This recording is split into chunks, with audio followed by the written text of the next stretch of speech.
8 కూడా నిండలేదు.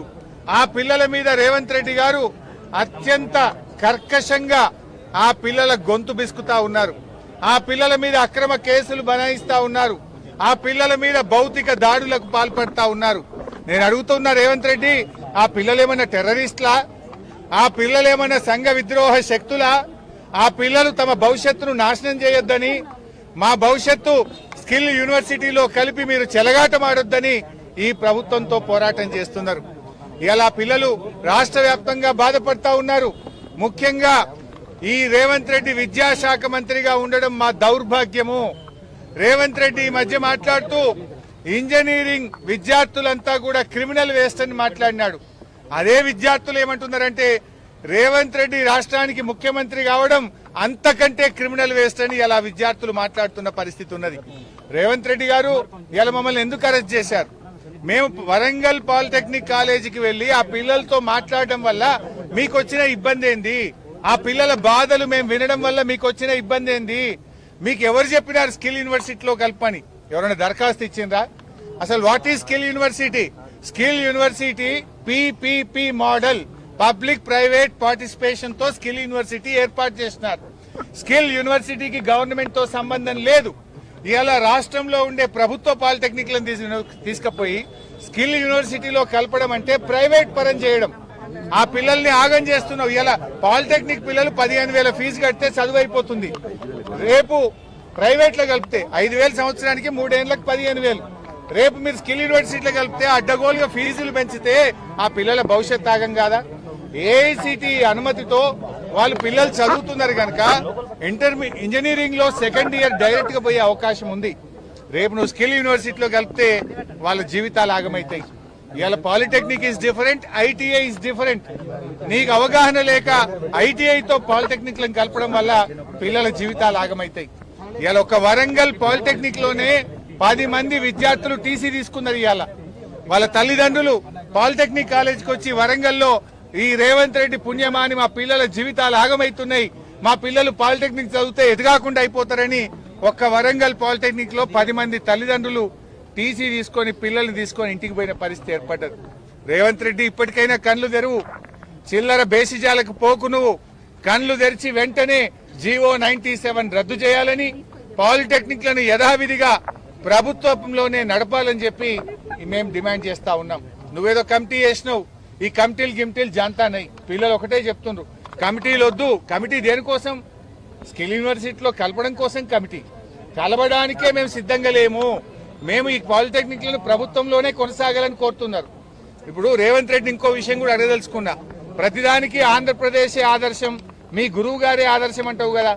ఆ ఆంధ్రప్రదేశ్ లోనే పాలిటెక్నిక్లను స్కిల్ యూనివర్సిటీలో కలిపి పొరపాటైందని, పిల్లల భవిష్యత్తు దెబ్బతింటదని నాలుక గర్చుకొని ఇప్పుడు ఆ పాలిటెక్నిక్లను తిరిగి స్కిల్ యూనివర్సిటీ నుంచి హైయర్ ఎడ్యుకేషన్ లో కలపడం జరిగింది. వాపస్ తెచ్చుకున్నారు. మరి మీ గురువు గారు నీ ఆదర్శంగా ఉండే ఆంధ్రప్రదేశ్ వెనక్కు తీసుకుంది కదా, నువ్వు కూడా వెంటనే వెనక్కు తీసుకోవాలని చెప్పి మేము డిమాండ్ చేస్తా ఉన్నాం. ఢిల్లీలో కూడా ఇది ఫెయిల్ అయింది. ఢిల్లీలో కూడా పాలిటెక్నిక్ లను స్కిల్ యూనివర్సిటీలో కలిపితే అక్కడ కూడా ఫెయిల్ అయి ఢిల్లీ ప్రభుత్వం కూడా వెనక్కు తీసుకున్నది. మరి ఢిల్లీలో ఫెయిల్ అయింది, ఆంధ్రప్రదేశ్ లో ఫెయిల్ అయినాక ఇక్కడ ఎందుకు చేస్తున్నావు? అంటే ఇప్పుడు ఇవాళ స్కిల్ యూనివర్సిటీలో కలపడం అంటేనే ప్రైవేట్ లో కలపడం. ఇవాళ రేవంత్ రెడ్డి నేను కోరేది ఒక్కటే, అనవసరంగా ఈ పాలిటెక్నిక్ విద్యను ప్రైవేట్ పరం చేయొద్దు. నేను రాహుల్ గాంధీని కూడా అడుగుతున్నా. రాహుల్ గాంధీ అంతటా పోయి ఉద్యమాలు చేస్తున్నావు, ఢిల్లీలో చేస్తున్నావు, బీహార్ లో చేస్తున్నావు, మరి తెలంగాణకి ఎందుకు వస్తలేవు? ఇక్కడ కూడా జెన్జీ రోడ్ల మీద ఎక్కి పోరాడుతుంది కదా. 1,00,000 మంది పాలిటెక్నిక్ విద్యార్థులు పోరాడుతున్నారు కదా. ఫీజు రియంబర్స్మెంట్ కోసం విద్యార్థులు పోరాడుతున్నారు కదా. నిరుద్యోగులు జాబ్ నోటిఫికేషన్ కోసం పోరాడుతున్నారు కదా. ఆనాడు రాహుల్ గాంధీ, ప్రియాంక గాంధీలు యూనివర్సిటీ మెట్లెక్కినారు, లైబ్రరీల చుట్టూ తిరిగినారు, నిరుద్యోగుల చుట్టూ తిరిగారు, హామీలు గుప్పించారు. ఎందుకు ఇప్పుడు రావట్లేదు? అంటే ఢిల్లీకో నీతి, తెలంగాణకో నీతి. రాహుల్ గాంధీ గారు ఇలా నువ్వు ఏ రకంగా అయితే పోరాడుతున్నావో ఇవాళ తెలంగాణకు వచ్చి పోరాడు, మా పాలిటెక్నిక్ విద్యార్థులతో మాట్లాడు. రేవంత్ రెడ్డికి మొట్టికాయలేసి జీవో 97 రద్దు చేయి. ఇవాళ ఏందండి వరంగల్లా మేము వస్తున్నామని చెప్పి పాలిటెక్నిక్ కాలేజీకి తాళం వేస్తారా పోలీసు వాళ్ళు? పోయి అన్నం కూడా పెట్టారు. ఆ పిల్లలకు 1 గంటకు అన్నం పెట్టాలంటే హాస్టల్ బంద్ చేస్తారు, మెస్ బంద్ చేస్తారు, కాలేజీకి తాళం వేస్తారు, పిల్లలకు అన్నం పెట్టరు, పిల్లల్ని బయటకు రానియరు. ఇదా ప్రజాపాలన? ఇది ప్రజాపాలన కాదు, పోలీస్ పాలన. ఇది తుగ్లక్ పాలన, ఇది రాక్షస పాలన. ఇవాళ పిల్లల జీవితాలతో చెలగాటమాడుతున్నటువంటి పాలన. ఈ రాష్ట్రంలో పేరుకే ప్రజాపాలన, జరుగుతున్నదంతా కూడా పోలీస్ పాలన జరుగుతా ఉంది. ఇవాళ బాధ్యతాయుతమైన ప్రజాప్రతినిధులుగా మేం పాలిటెక్నిక్ కాలేజీ పోతే నీకు వచ్చిన నొప్పేంది రేవంత్ రెడ్డి?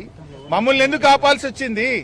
రాహుల్ గాంధీ గారు వెంటనే జోక్యం చేసుకోవాలని, ఈ యువతరం తిరగబడక ముందే, ఢిల్లీ తరహా ఉద్యమాలు జరగక ముందే తక్షణమే రేవంత్ రెడ్డికి చెప్పి జీవో 97ను రద్దు చేయించాలని చెప్పి కూడా మేము డిమాండ్ చేస్తా ఉన్నాం.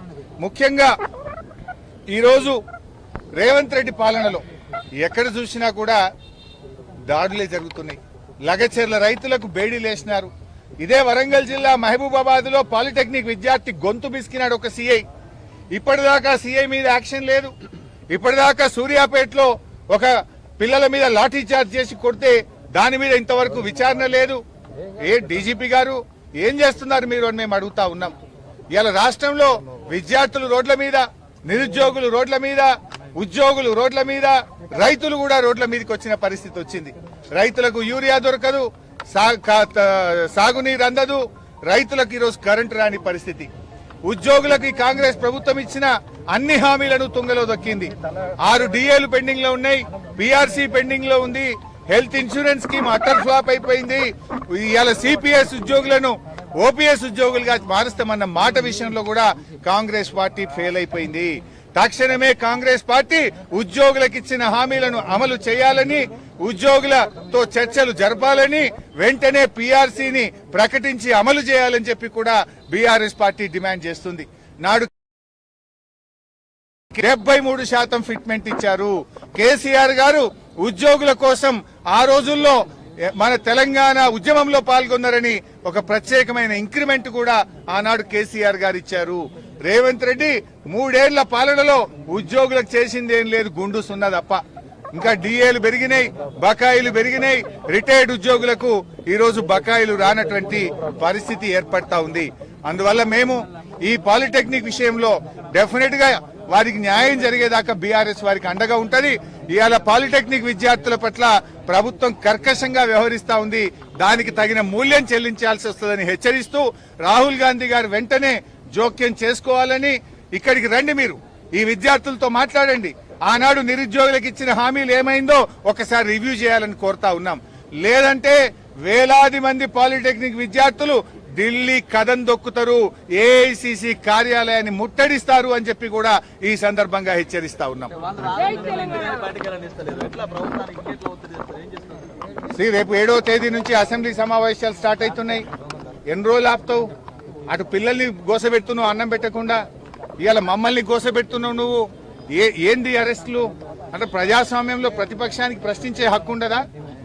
ఇలా ప్రశ్నిస్తే ప్రతిపక్షం గొంతు నొక్కుతా ఉన్నావు, ప్రతిపక్షాల మీద అక్రమ కేసులు పెడతా ఉన్నావు. బట్ దీనికి ఏదో ఒక రోజు తగిన మూల్యం చెల్లించాల్సి వస్తుంది. ప్రజలు తిరగబడతారు, జాగ్రత్త అని చెప్పి కూడా హెచ్చరిస్తా ఉన్నారు.